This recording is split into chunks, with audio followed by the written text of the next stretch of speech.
आज हम कलयुग की भविष्यवाणी के बारे में बताने जा रहे हैं। श्री कृष्ण कहते हैं कि कलयुग उनकी नजर में कैसा होगा। बने रहिएगा शिव सती रहस्यमयी चैनल पर। वीडियो में हम आपको कलयुग के वर्णन पार्ट 2 बताने जा रहे हैं। पौराणिक ग्रंथों के अनुसार 4 युग होते हैं: सतयुग, त्रेता युग, द्वापर युग और कलयुग। कलयुग में पाप अपने चरम सीमा पर होगा। वर्तमान में काली काल अर्थात कलयुग चल रहा है। ग्रंथों में इस युग में क्या होगा और क्या घटेगा यह लिखा है। यह भी लिखा है कि इस युग में जब कहीं भी प्रलय होगा तो सिर्फ हरि कीर्तन से ही उसे बचा जाएगा। नंबर 1, पुराणों में लिखा है कि जो व्यक्ति संगठन या समाज वेद विरुद्ध आचरण कर भारत की धार्मिक और सांस्कृतिक एकता को खंडित करेगा, उसका आने वाला समय समूल नाश हो जाएगा। पुराणकार मानते हैं कि जैसे जैसे कलयुग आगे बढ़ेगा वैसे वैसे भारत की गद्दी पर वेद विरोधी लोगों का शासन होने लगेगा। ये ऐसे लोग होंगे जनता से झूठ बोलेंगे और अपने कुर्तकों द्वारा एक दूसरे की आलोचना करेंगे, और जिनका कोई धर्म नहीं होगा ये सभी धर्मी होंगे। ये सभी मिलकर भारत को तोड़ेंगे और अंततः भारत को एक अराजक भूमि बनाकर छोड़ देंगे। जो जो घोर कलयुग आता जाएगा त्यों त्यों सौराष्ट्र, समृद्धि, अबुर्द और मालव देश के ब्राह्मण गण संस्कार शून्य हो जाएंगे तथा राजा लोग शूद्र तुल्य हो जाएंगे। अपनी तुच्छ बुद्धि को ही स्वास्थ्य समझकर कुछ मूर्ख ईश्वर की तथा धर्म ग्रंथों की प्रामाणिकता मांगने का दुस्साहस करेंगे। इसका अर्थ है कि उनके पाप जोर मार रहे हैं। जब सभी वेदों को छोड़कर संस्कार शून्य हो जाएंगे, सिंधु तट, चंद्रभाग, तटवर्ती प्रदेश, कोंतीपुरी और कश्मीर मंडल पर प्रता शूद्रों का संस्कार ब्रह्म तेज से ही हीन नाम मात्र के द्वंद्वों का और मलेच्छरों का राज्य होगा। सबके सब राजा राजनेता आचरण विचार में मलेच्छ प्रिया होंगे। वे सब एक ही समय में भिन्न मित्र प्रांतों में राज्य करेंगे।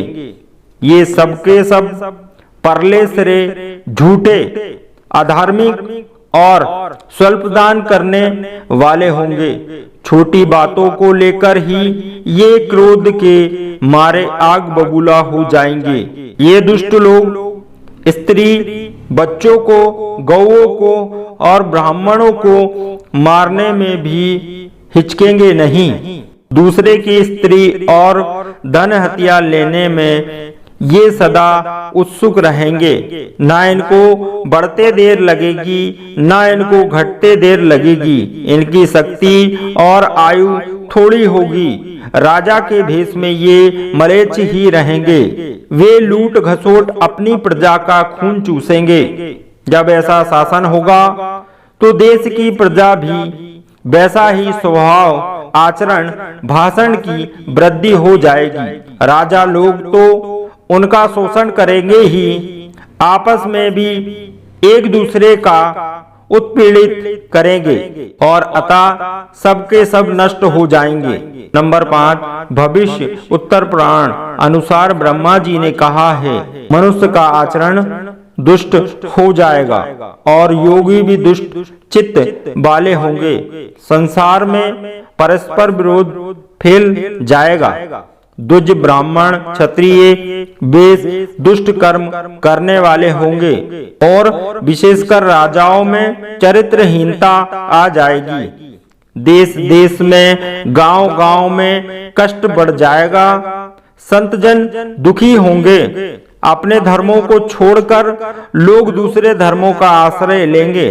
देवताओं का देवत्व भी नष्ट हो जाएगा और उनका आशीर्वाद भी नहीं रहेगा। मनुष्यों की बुद्धि धर्म से विपरीत हो जाएगी और पृथ्वी पर मलेच्छरों का राज्य विस्तार हो जाएगा।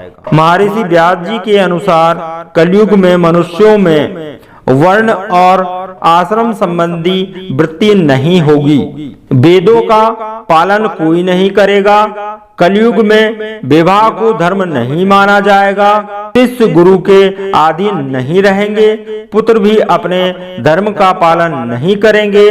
कोई किसी कुल में पैदा ही क्यों ना हुआ हो, बलवान होगा वही कलयुग में सबका स्वामी होगा। सभी वर्णों के लोग कन्या बेचकर निर्वाह करेंगे। कलयुग में जो भी किसी का वचन होगा वही शास्त्र माना जाएगा। कलयुग में थोड़े ही धन से मनुष्यों को बड़ा घमंड होगा। स्त्रियों को अपने केशों पर ही रूपवती होने का गर्व होगा। कलयुग में स्त्रियां धनहीन पति त्याग देंगी। उस समय धनवान पुरुष ही स्त्रियों का स्वामी होगा। दुराशी घर बनाने में ही समाप्त हो जाएगी। इसके दान पुण्य के काम नहीं होंगे और बुद्धि धन के संग्रह में लगी रहेगी। सारा धन उपभोग में ही समाप्त हो जाएगा। कलयुग की स्त्रियां अपनी इच्छा के अनुसार आचरण करेगी। हाव भाव विलास में ही उनका मन लगा रहेगा। अन्याय से धन पैदा करने वाले पुरुषों की उनकी आसक्ति होगी। कलयुग में सब लोग सदा सबके लिए समानता का दावा करेंगे। कलयुग की प्रजा बाढ़ और सूखे से व्याकुल रहेगी। सबके नेत्र आकाश की ओर लगे रहेंगे। वर्षा न होने से मनुष्य तपस्वी लोगों की तरह फल मूल व पत्ते खाकर कितने ही आत्मघात करेंगे। कलयुग में सदा अकाल ही पड़ता रहेगा। सब लोग हमेशा किसी न किसी क्लेशों में घिरे रहेंगे। ब्रह्मचारी लोग वेदों में कहे गए व्रत का पालन किए बिना ही वेदाध्यापक करेंगे। गृहस्थ पुरुष ना तो हवन करेंगे ना ही सत्य पात्र को उचित दान देंगे। वनों में रहने वाले वन के कंद मूल आदि से निर्वाह न करके ग्रामीण आहार का संग्रह करेंगे। सन्यासी भी मित्र आदि से स्नेह बंधन में बंधे रहेंगे।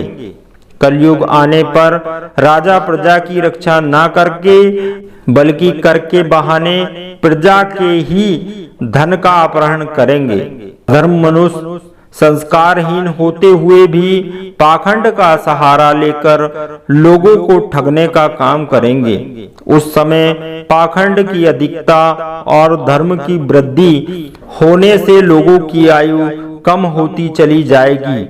उस समय 5, 6 अथवा 7 वर्ष की स्त्रियां और 8, 9 या 10 वर्ष के पुरुषों से ही संतान होने लगेगी। घोर कलयुग आने पर मनुष्य 20 वर्ष तक भी जीवित नहीं रहेगा। उस समय लोग मंदबुद्धि व्यर्थ के चिन्ह धारण करने वाले बुरी सोच वाले होंगे। लोग ऋण चुकाए बिना ही हड़प लेंगे तथा जिसका शास्त्र में ही कहीं विधान नहीं है ऐसे यज्ञों का अनुष्ठान होगा। मनुष्य अपने को ही पंडित समझेंगे और बिना ब्राह्मण और बिना प्रणाम के ही सब कार्य करेंगे। तारों की ज्योति फीकी पड़ जाएगी। 10 दिशाएं विपरीत होंगी। पुत्र पिता तथा बहुएं सास को काम करने भेजेंगी। कलयुग में समय के साथ साथ मनुष्य वर्तमान पर विश्वास करने वाले शास्त्र ज्ञान से रहित दंभी और अज्ञानी होंगे। जब जगत के लोग सर्वभक्षी हो जाएंगे स्वयं ही आत्मरक्षा के लिए विवश हो तथा राजा उनकी रक्षा करने के लिए असमर्थ हो जाएंगे। तब मनुष्यों को क्रोध लोभ की अधिकता हो जाएगी। कलयुग के अंत में बड़े बड़े भयंकर युद्ध होंगे। भारी वर्षा, प्रचंड आंधी और जोरों की गर्मी पड़ेगी। लोग खेती काट लेंगे, कपड़े चुरा लेंगे, पानी पीने का सामान और पेटियां भी चुरा ले जाएंगे। चोर अपने ही जैसे चोरों की संपत्ति चुराने लगेंगे। हत्यारों की भी हत्या होने लगेगी। चोरों से भी चोरों का नाश हो जाने के कारण जनता का कल्याण होगा। युगांत काल में मनुष्यों की आयु अधिक से अधिक 30 वर्ष की होगी। मनुष्य की औसत 20 वर्ष की रह जाएगी।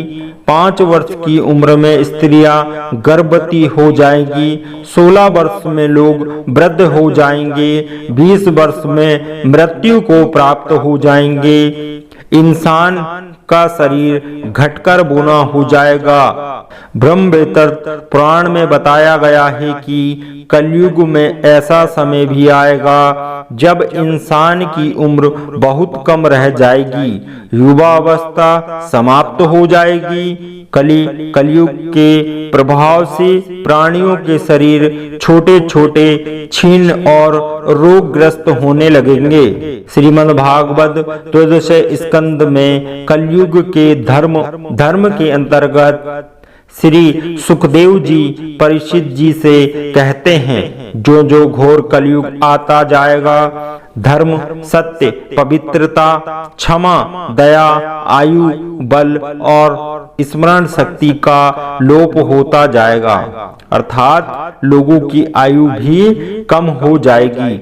जब काली काल बढ़ता चला जाएगा, कलयुग के अंत में जिस समय काली काल अवतार अवतरित होंगे, उस समय मनुष्य की परम आयु केवल 20 या 30 वर्ष होगी। जिस समय कल्कि अवतार आएंगे, चारों वर्णों के लोग होने के समान हो जाएंगे। गौएं भी बकरियों की तरह छोटी छोटी और कम दूध देने वाली हो जाएंगी।